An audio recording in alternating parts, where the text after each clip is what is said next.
Foodie ട്രിപ്പറിൻ്റെ പുതിയൊരു വീഡിയോയിലേക്ക് എല്ലാവർക്കും സ്വാഗതം. ഇന്നിപ്പോൾ നമ്മൾ വട്ടവടയ്ക്കടുത്ത് പഴത്തോട്ടം എന്ന് പറയുന്നൊരു സ്ഥലത്താണ് കേട്ടോ ഉള്ളത്. ഇവിടെ മൂന്നാർ വൈൽഡ് ലൈഫിൻ്റെ കീഴിലുള്ള ഒരു ലോഗ് ഹൗസിലാണ് ഇന്നത്തെ സ്റ്റേ. ഇതാണ് തടി കൊണ്ടുണ്ടാക്കിയ ആ മനോഹരമായ വീട്.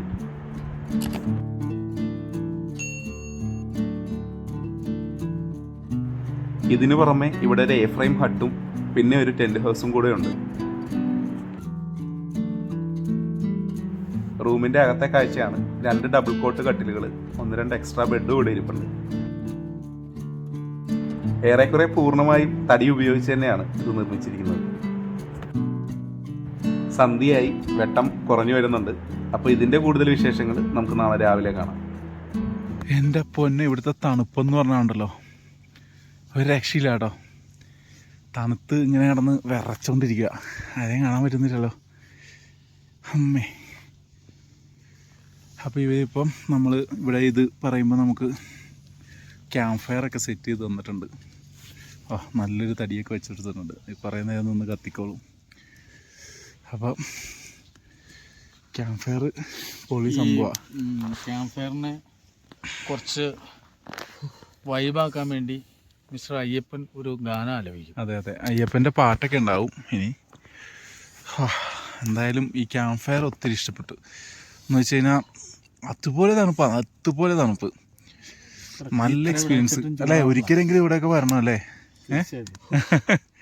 ആ ഷാളിൽ തീ പിടിക്കരുത് കേട്ടോ.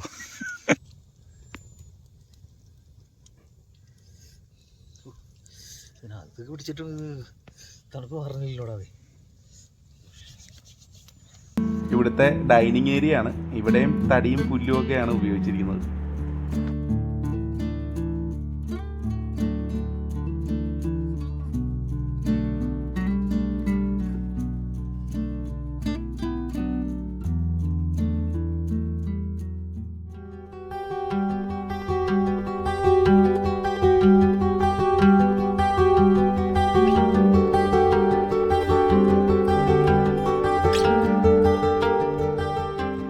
ഇന്നിവിടെ വേറെ ഗസ്റ്റുകൾ ആരുമില്ല. ഞങ്ങൾ 3 പേരും മാത്രമേ ഉള്ളൂ ഗസ്റ്റുകളായിട്ട്. അതുകൊണ്ട് ഇതൊക്കെ ഒന്ന് നടന്ന് കാണാമെന്നിരുന്നു. ലോഗ് ഹൗസ് എന്ന് പറയുമ്പോൾ ഉണ്ടല്ലോ, അക്ഷരാർത്ഥത്തിൽ അത് തന്നെയാണ്. കംപ്ലീറ്റ് ആയിട്ട് തടികളും ചെറിയ ചുള്ളിക്കമ്പുകളും ഒക്കെയാണ് ഉപയോഗിച്ചിരിക്കുന്നത്. എ-ഫ്രെയിം ഹട്ടിൻ്റെ അകത്തുള്ള കാഴ്ച ഇങ്ങനെയാണ്. ഇത്തരത്തിലെ മാറ്റ് ഇവിടെ എല്ലായിടത്തും ഉപയോഗിച്ചിട്ടുണ്ട്. തണുപ്പ് പ്രതിരോധിക്കാൻ ഒരു പരിധിവരെ ഇത് സഹായിക്കും. ഇവിടെ ഇരുന്നാൽ കിട്ടുന്ന ആ ഒരു വ്യൂ ഉണ്ടല്ലോ, ഇവിടുത്തെ ബാക്കി റൂമുകളെ അപേക്ഷിച്ച് സൺറൈസിന്റെ കാഴ്ച കുറച്ചുകൂടെ മനോഹരമായി ഇവിടെ ഇരുന്നാൽ കാണാം. ഈ കാണുന്ന ഏരിയ മൊത്തം കാട്ടുതീയിൽ നശിച്ചു പോയതായിരുന്നു. പിന്നീട് 90 ഹെക്ടറോളം വരുന്ന സ്ഥലത്ത് പുല്ല് നട്ടു വളർത്തി ഇതുപോലെ ഈ ഗ്രാസ് ലാൻഡ് ഉണ്ടാക്കിയെടുക്കുകയായിരുന്നു. കേൾക്കുമ്പോൾ വിശ്വസിക്കാൻ കുറച്ച് പാടാണല്ലേ, പക്ഷേ ഉള്ള കാര്യമാണ് കേട്ടോ.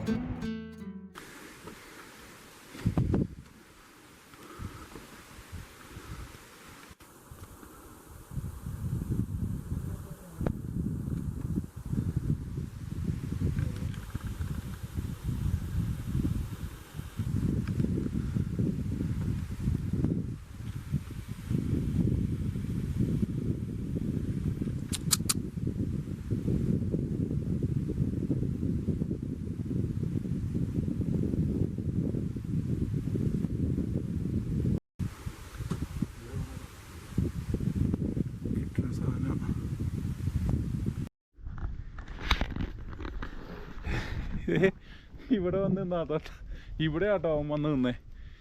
കാട്ടുപോത്ത്, നല്ല അമുക്കൻ സൈസ് കാട്ടുപോത്തിൻ്റെ ഒരു ദർശനം അത് രാവിലെ തന്നെ കിട്ടി. അത് ഇവർ പറഞ്ഞായിരുന്നു. ഇവിടെ ഭാഗ്യമുണ്ടെങ്കിൽ ഇങ്ങോട്ടൊക്കെ ഇറങ്ങി വരുന്നുണ്ട്. അവിടെയൊക്കെ ഫെൻസിൽ പോയി കിടക്കുക. ഭാഗ്യമാണോ എന്താണെന്ന് അറിയണ്ട. അപ്പം സംഭവം ഇറങ്ങി വരും. ഇതിപ്പോൾ നേരെ അവിടെ നിന്ന് ഒരു ട്രെക്കിങ് പോകുന്നുണ്ട്. ഇവിടെ നിന്നൊരു ട്രെക്കിംഗ് ഉണ്ട് ആ സൈഡിലേക്ക് തന്നെ, കാട്ടിലേക്ക് തന്നെ. അപ്പോൾ ഇവന്മാരെ കാണാൻ പറ്റുമായിരുന്നു.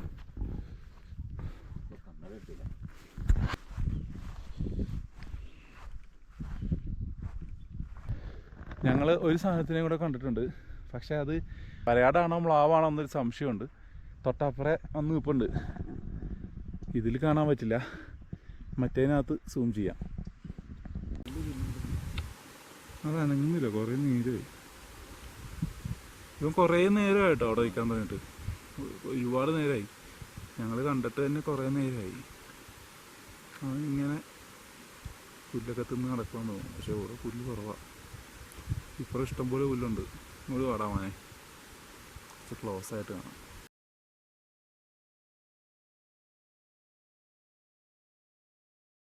സൂര്യൻ ഇങ്ങനെ ഉദിച്ച് വരിക കേട്ടോ. പെട്ടെന്ന് ഉദിച്ചല്ലേ? ഇത് നോക്കിയാൽ വെയിൽ പെട്ടെന്ന് വന്നു. അതെ അതെ. ഇവിടുത്തെ പവറൊക്കെ തരുന്നത് നമുക്ക് സോളാറാട്ടോ. സോളാർ പാനലാണ്. അപ്പം ഈ ഫെൻസിങ് ഒക്കെ എങ്ങനെ വർക്ക് ചെയ്യാനാണ്? രാത്രി എങ്ങനെ വെളുപ്പിനെയാണ്ടായപ്പോൾ നമ്മുടെ അവിടുത്തെ പവർ പോയെന്ന് തോന്നുന്നു. പിന്നെ വേറെ ആവശ്യമൊന്നുമില്ല, ഫാനോ കാര്യങ്ങളൊന്നും ആവശ്യമില്ലാത്തതുകൊണ്ട് വിഷയമില്ല. ഇതിപ്പം നൈസ് വ്യൂ ആട്ടോ ഇവിടുത്തെ. ഇത് അവിടെയൊക്കെ വട്ടവടയാണോ പഴത്തോട്ടമാണോ ചില ഏരിയകളൊക്കെ നമുക്ക് അവിടെ കാണാൻ പറ്റുന്നുണ്ട്. വീടുകൾ,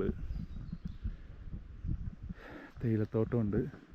ആ മാൻ ഇതുവരെ പോയിട്ടില്ല, അവിടെ ഉണ്ട്. വഴി തെറ്റി വന്നാൽ കേട്ടോ. മുകളിലോട്ടൊക്കെ യൂക്കാലി നട്ടേക്കുക. ഇതാണ് ടെൻറ്റ് ഹൗസ്. ഇതിൻ്റെ അകത്തെ സൗകര്യങ്ങൾ എങ്ങനെയാണെന്നൊന്ന് കയറി നോക്കാം. ഇവിടെ 2 റൂമുകളാണ് കേട്ടോ ഉള്ളത്. കുറച്ചും കൂടെ വലിയ റൂമാണിത്. അതുമാത്രമല്ല, ഇതിനകത്ത് അറ്റാച്ച്ഡ് വാഷ്റൂമും കൂടെ ഉണ്ട്. വാഷ്റൂം എന്ന് പറയുമ്പോൾ ഇവിടെ ഉപയോഗിച്ചിരിക്കുന്നത് ബയോ ടോയ്ലറ്റുകളാണ്. ബാക്കി 2 റൂമുകളും നമ്മൾ കണ്ടതിനകത്ത് വാഷ്റൂം അറ്റാച്ച്ഡ് അല്ല. അതിന് രണ്ടും പുറത്തായിട്ടാണ് വാഷ്റൂം കൊടുത്തിരിക്കുന്നത്.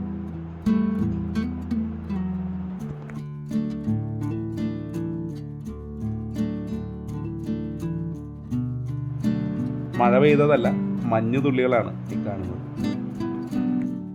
ഇതാണ് ബാക്കി 2 റൂമുകൾക്കുമുള്ള ബയോ ടോയ്ലറ്റ്. ഇതിനകത്തെ സൗകര്യം നിങ്ങൾക്ക് അറിയാമായിരിക്കുമല്ലോ.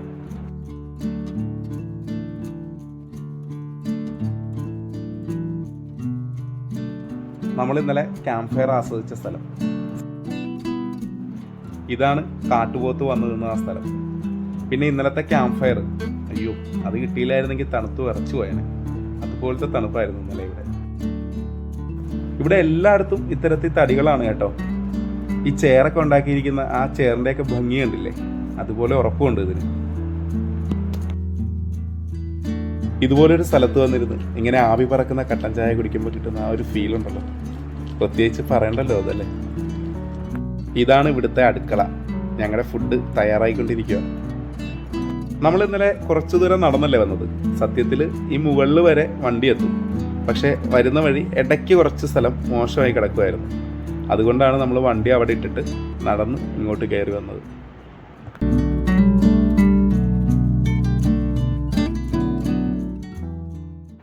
ചൂട് പൂരിയും കിഴങ്ങേറിയും കഴിച്ചിട്ടാകാം ബാക്കി കാര്യങ്ങൾ. ഞങ്ങൾ രാവിലെ ഒരു ട്രക്കിങ്ങിന് പോവുക കേട്ടോ. ട്രക്കിംഗ് കഴിയുമെന്ന ആഹാരം കഴിച്ചാൽ മതിയായിരുന്നു, പക്ഷേ ട്രക്കിങ്ങിൻ്റെ കാര്യം ഞങ്ങൾ വൈകിയാണ് തീരുമാനിച്ചത്. അതിനു മുമ്പ് ഇവർ പൂരിയും കറിയൊക്കെ റെഡിയാക്കി.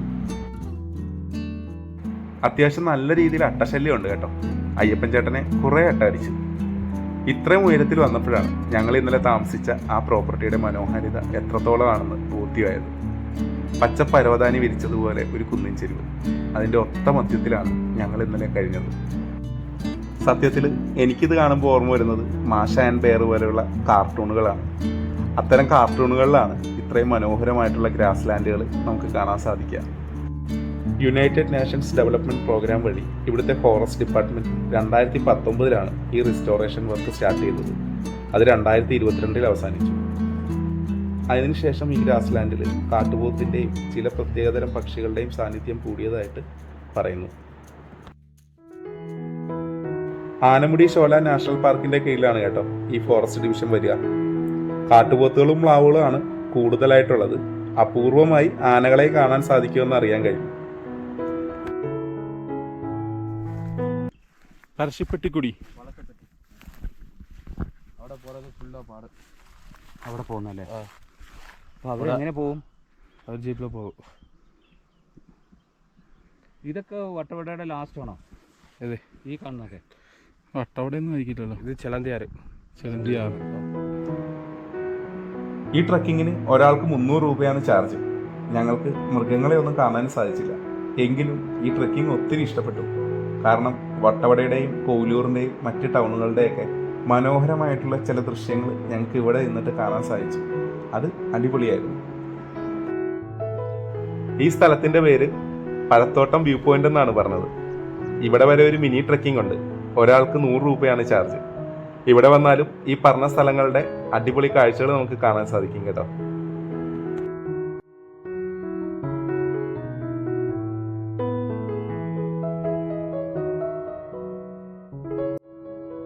ഞങ്ങളുടെ ട്രെക്കിംഗ് അവസാനിച്ചു. ഞങ്ങളുടെ താമസ സ്ഥലത്തേക്ക് തിരികെ എത്തി. ആ കാണുന്ന മലയില്ലേ, അതിന്റെ അപ്പുറത്തൂടെയാണ് നമ്മൾ കയറിപ്പോയത്. അതിലേ പോയി കറങ്ങി തിരിഞ്ഞ് ഇതിലേ വന്നു. 3 കിലോമീറ്റർ എന്നാണ് അവർ പറഞ്ഞത്, പക്ഷെ അതിലധികം ഉണ്ടെന്ന് തോന്നുന്നു നടന്നിട്ട്. സിഗരറ്റ് വലിച്ച് റിങ് ഇടുന്നത് പോലെ പല ഷേപ്പിലാണ് കോട ഇവിടെ ഇങ്ങനെ ഒഴുകിക്കൊണ്ടിരിക്കുന്നത്. കണ്ടിരുന്നു പോകും ഒത്തിരി നേരം. എന്തായാലും ഞങ്ങൾ താമസിച്ചിട്ടുള്ളതിൽ വെച്ച് ഏറ്റവും മനോഹരമായിട്ടുള്ള റിസോർട്ടുകളിൽ ഒന്നാണിത്. തീർച്ചയായിട്ടും ഒരു അവസരം കിട്ടുവാണെങ്കിൽ ഇവിടെ ഒന്ന് വന്ന് ഇതൊന്ന് എക്സ്പീരിയൻസ് ചെയ്യണം കേട്ടോ. പോവാ. ഉണ്ടാക്കുന്ന അടിപൊളി ഫുഡായിരുന്നു കേട്ടോ. നമ്മുടെ ഷെഫ് വിജയ്. ഇന്നലെ മുട്ടക്കറിയൊക്കെ സൂപ്പറായിരുന്നു. അദ്ദേഹത്തിൻ്റെ ഇവിടെ ഞങ്ങൾ ട്രെക്കിങ്ങിന് പോയത്. പേരെങ്ങനെയായിരുന്നു? അശോക്. ട്രെക്കിങ്ങിന് പോയി. അപ്പോൾ ഞങ്ങൾ ഇവിടുന്ന് പോവാട്ടോ. ഗൂഗിൾ മാപ്പിന്റെ സഹായത്തിലാണ് ഞങ്ങൾ അങ്ങോട്ട് പോയത്. മാപ്പ് ഞങ്ങളെ വഴിയൊന്നും തെറ്റിച്ചില്ല. കൃത്യമായിട്ട് അവിടെ എത്തി. ചില സ്ഥലത്ത് ഞങ്ങൾക്കൊരു സംശയം തോന്നി, എങ്കിലും വഴി കറക്റ്റ് ആയിരുന്നു. അവിടെ ഒരു ദിവസത്തെ താമസത്തിന് 3000 രൂപയാണ് കേട്ടോ ചാർജ് 2 പേർക്ക്. അതുപോലെ വീക്കെൻഡ് ആണെങ്കിൽ അത് 5000 ആവും. അഡീഷണൽ വരുന്ന ആൾക്ക് 1000 രൂപ. ഡിന്നറും ബ്രേക്ക്ഫാസ്റ്റും ഉൾപ്പെടെയുള്ള റേറ്റ് ആണ് കേട്ടോ. പിന്നെ മൂന്നാർ വൈൽഡ് ലൈഫിന്റെ സൈറ്റ് വഴിയാണ് അവിടെ ബുക്കിംഗ് ചെയ്യാൻ പറ്റുള്ളൂ. അതിന്റെ ലിങ്ക് ഡിസ്ക്രിപ്ഷനിൽ കൊടുത്തേക്കാം. നെല്ലിയാമ്പതിയിൽ ആ മരം ഇല്ലേ, അതുപോലെ തന്നെ ദേ വട്ടവടയിലൊരു മരം. എന്തൊരു ഭംഗിയാന്ന് നോക്കിയേ. ഏത് മരമാണെന്ന് അറിഞ്ഞൂടാ. നമ്മുടെ റിസോർട്ട് പോലെ സുന്ദരമായിരുന്നു കേട്ടോ അങ്ങോട്ടുള്ള വഴിയും. ഉരുളക്കിഴങ്ങും ക്യാബേജും ബീട്രൂട്ടും ഒക്കെ വിളയുന്ന മനോഹരമായ കൃഷിയിടങ്ങളായിരുന്നു മൊത്തം. അങ്ങനെ വരുമ്പോൾ റോഡിന്റെ ഇടതുവശത്ത് നമുക്ക് നമ്മുടെ ലോക്ക് ഹൗസിന്റെ ബോർഡ് കാണാം. ഈ വഴി ഇനി ദ ഓൺലി പ്ലേസ് എന്ന മറ്റൊരു റിസോർട്ടും കൂടിയേ ഉള്ളൂ.